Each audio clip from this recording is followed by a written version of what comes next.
5:36 right now, and as you wake up this morning, U.S. involvement in the Middle East still remains up in the air as Israel and Iran continue to exchange fire.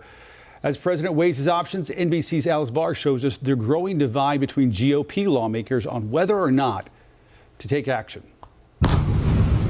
This morning, Israel assessing damage from a new round of Iranian airstrikes hitting a major hospital in the south and areas around Tel Aviv. That after Israel struck another target in the Iranian nuclear program that it's seeking to destroy, as President Trump weighs whether the U.S. military will join that mission. I like to make the final decision 1 second before it's due, because things change. Especially with war. The president meeting again with his national security advisors, considering whether to launch U.S. strikes on Iran, despite growing threats of retaliation. I may do it, I may not do it. Israeli strikes have probably set Iran's nuclear program back by a few months already, according to two sources with knowledge of the matter.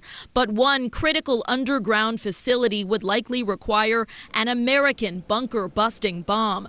President Trump suggesting he'd given Iran an ultimatum and that the path is narrowing to a diplomatic deal that many on Capitol Hill want. We don't need to escalate in Iran. That doesn't make anyone in the Middle East safer, and it certainly doesn't make the United States any safer. Growing division among Republicans, with some backing military intervention. Either you want them to have a nuclear weapon or you don't. And if you don't, if diplomacy fails, use force. Others, like Congresswoman Marjorie Taylor Greene, arguing against another Middle East entanglement. I don't want to get involved either, but I've been saying for 20 years, maybe longer, that Iran cannot have a nuclear weapon. How close Iran may be to developing a nuclear weapon remains an open and pressing question. President Trump said he thinks Iran was a few weeks away from having a nuclear weapon, a projection at odds with the U.S. intelligence community that, according to two sources, still assesses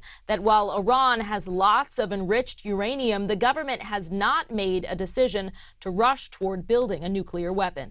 In Washington, Alice Barr, NBC News.